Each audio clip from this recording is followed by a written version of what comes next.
यार the boys season 4 ने तो दिमाग ही हिला के रख दिया। एक तरफ बूचर अपने पागलपन की हद पार कर रहा है और दूसरी तरफ होमलैंडर अपनी पावर का नशा चढ़ाया जा रहा है। इस सीजन में कुछ भी हो सकता है। एक तो पॉलिटिक्स भी ऐसे मिक्स किया कि लगता है असली दुनिया में। ए ट्रेन जैसे कैरेक्टर की रिडेम्पशन स्टोरी ने तो दिल ही जीत लिया। बस इतना बताऊंगा, अगर तुम्हें धमाकेदार एक्शन, पागल ट्विस्ट और सुपर हीरोज की असलियत देखनी है तो द बॉयज सीजन 4 जरूर देखो। लेकिन यार सीजन के एंड वाला लाइन तो बिल्कुल धमाल है। आज से सुपर हीरो का नया जमाना शुरू होता है। कौन करेगा राज, ये तो टाइम ही बताएगा। तो आज हम बात करने वाले हैं द बॉयज सीजन 4 के एपिसोड 8 की, जो एकदम रोलर कोस्टर राइड जैसा है। ये season full of action, unexpected twist और इंटेंस कैरेक्टर मूवमेंट से भरा हुआ था। सब कुछ बिल्ड हो रहा था एक एक्सप्लोसिव फिनाले के लिए। तो बिना टाइम वेस्ट किए शुरू करते हैं।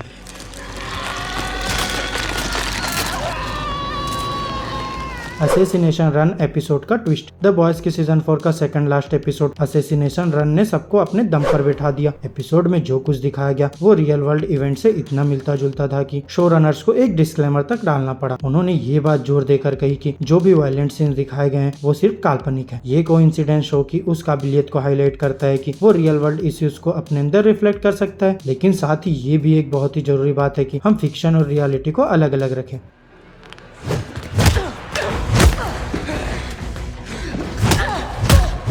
The shifters demise. ह्यूई को पता चलता है कि विक्टोरिया के इनक्रिमिनेटिंग फाइल्स गायब हैं और ये सब कुछ होता है शिफ्टर एनी के इंटरफेरेंस की वजह से। शिफ्टर जो अपनी असली फॉर्म छुपा के रखती है, ह्यूई को सेड्यूस करने के लिए एनी का अपीयरेंस अडॉप्ट कर लेती है। लेकिन एक इंटीमेट मोमेंट के दौरान वो अपनी असली फॉर्म रिवील कर देती है। इससे पहले कि ह्यूई कुछ समझ पाता, शिफ्टर भाग जाती है असली एनी के पास और उसके मेमोरीज एब्जॉर्ब करती है और एक खतरनाक प्लॉट प्लान करती है एनी को सिंगर के मर्डर के लिए फ्रेम करने का। इस बीच द बॉयज जो इस बात से अनजान है, सिंगर के बेसमेंट में रिफ्यूज ले रहे होते हैं। प्लान तब बैकफायर होता है जब इम्पोस्टर उनका हाइडआउट इन्फिल्ट्रेट कर लेता है। ह्यूई उसको रिकॉग्नाइज कर लेता है ड्यू टू हर ओवरहीटिंग और फिर एक ब्रूटल फाइट शुरू हो जाती है। इस फाइट में सिंगर की सिक्योरिटी टीम मारी जाती है और किमिको क्रिटिकली इंजर्ड हो जाती है। तभी असली एनी, जो कमजोर है लेकिन गुस्से से भरी हुई है, आ जाती है और एक फियर्स कन्फ्रंटेशन में सेफ शिफ्टर को मार देती है before succumbing to her injuries. Kimiko की हीलिंग पावर्स इवेंचुअली एनी को रिवाइव कर देती है और ट्रायो एस्केप कर जाता है, leaving the impostor वैंक्विश्ड।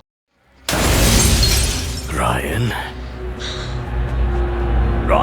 Chaos at What। अब बात करते हैं द बॉयज के सबसे बड़े पागल होमलैंडर के बारे में। यार ये आदमी धीरे धीरे पागल हो रहा है। पहले तो वो खुद को इनविंसिबल समझता था, लेकिन अब उम्र भी उसको नहीं छोड़ रही है और ऊपर से उसके बेटे के बारे में एक ऐसा सच पता चलता है कि वो बिल्कुल ही पागल हो जाता है। एक दिन वो एक लाइव इंटरव्यू में विक्टोरिया न्यूमन का असली चेहरा दिखा देता है। यार ये तो बड़ी ही धांसू मूव थी, लेकिन इसके बाद तो उसने पूरी तबाही मचा दी। वॉट के हर उस इंसान को मारने का ऑर्डर दे दिया जिनके पास कंपनी के गंदे राज थे। वॉट के लोग तो पैंट ही गीली कर रहे हैं, खासकर एशली बैरेट जो कि एक बहुत ही चालाक पब्लिसिस्ट है। वो तो खौफ से कांप रही है क्योंकि डीप जो पहले 7 का हीरो था अब उसको अपना निशाना बना रहा है। डर के मारे उसने खुद को कंपाउंड भी इंजेक्ट कर लिया। वहीं फायर क्रैकर जो 7 की हीरोइन है वो भी बहुत बुरी हालत में। होमलैंडर ने उसको जबरदस्ती मिल्क पिलाने के लिए मजबूर किया है जिससे वो बहुत बीमार पड़ गई है। यार ये सब मिलकर एक बहुत बड़ा तूफान बन रहा है। होमलैंडर की पागलपन बढ़ती जा रही है और वॉट का पूरा बांध टूटने वाला है। अब देखना है कि क्या होगा जब कंपनी के सारे राज दुनिया के सामने आ जाएंगे।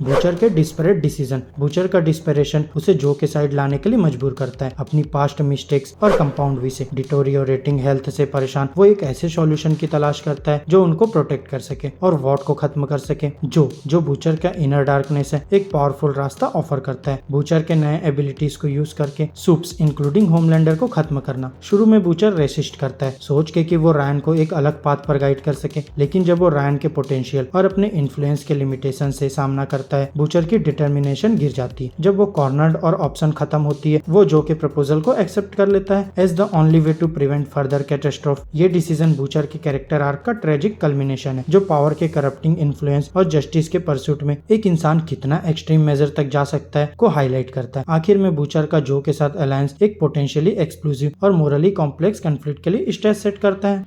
वॉट और होमलैंडर को खत्म करने में मदद करोगी?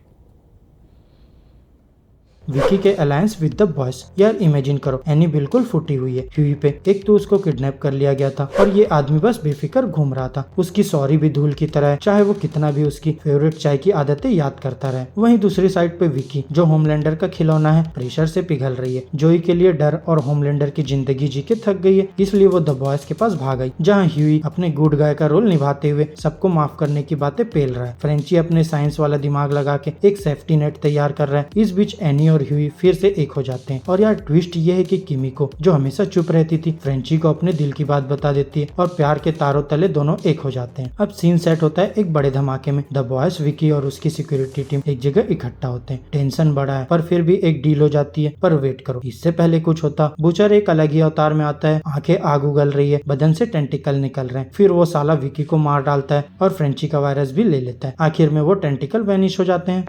यहाँ क्यों आई हो? पार्टी करने। हम जीत गए, ये लो। सेज का मास्टर प्लान। ये औरत ना एकदम दिमाग की दही कर देती है। सारा खेल शुरू होता है विकी की मौत से। हाँ, वही विकी जो होमलैंडर की कठपुतली थी। सेज इस मौके को गोल्ड में बदल देती है। वो एक ऐसा वीडियो लीक करती है जिसमें सिंगर द बॉयज को विकी की मौत का जिम्मेदार ठहरा रहा है। इस धांसू प्लान से पब्लिक का मूड ही पलट जाता है और सिंगर को FBI उठा ले जाती है। अब आप सोच रहे होंगे कि होमलैंडर तो हार गया, तो सेज का क्या प्लान था? तो सुनो, ये औरत तो आग में भी टपक पड़ती है। वो नया प्रेसिडेंट कॉलहन से हाथ मिला लेती है, जो कि होमलैंडर का एकदम दीवाना है। दोनों मिलकर एक बड़ा धमाका करते हैं, मार्शल लॉ लागू कर देते हैं और वॉट को इतनी पावर दे देते हैं कि सुपर हीरो देश के राजा बन जाए, और उसमें भी होमलैंडर सबसे ऊपर। अब होमलैंडर को लगा होगा कि वो बदला ले रहा है विकी के लिए, लेकिन असल में तो वो सेज के खेल का एक प्यादा बन रहा है। पहले निशाने पर आती है स्टारलाइटर्स। ये सिर्फ शुरुआत है, आगे और भी बड़ा धमाका होने वाला है। सेज का प्लान इतना खतरनाक है कि खुद होमलैंडर भी समझ नहीं पा रहा है कि क्या हो रहा है।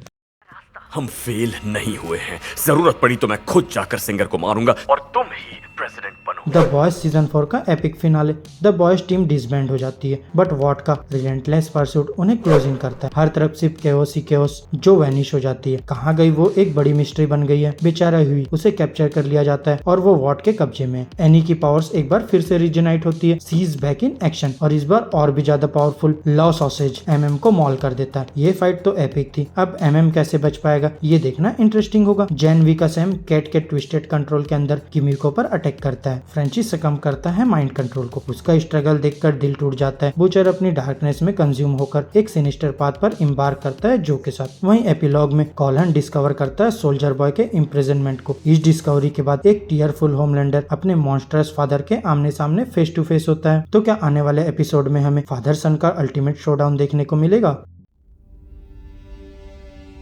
अरे किसी को एशली का सरनेम पता है क्या?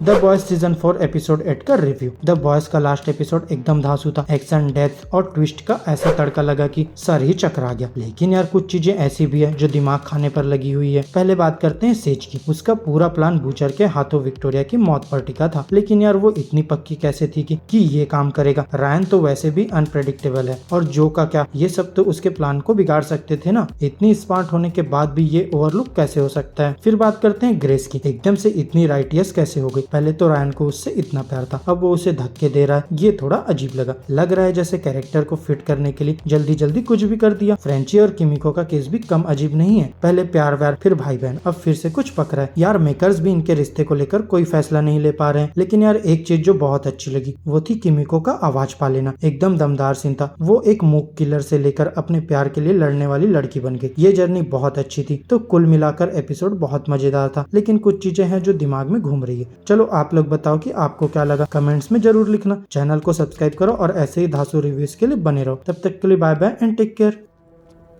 तुम लोग से जल्दी मिलता हूँ मैं।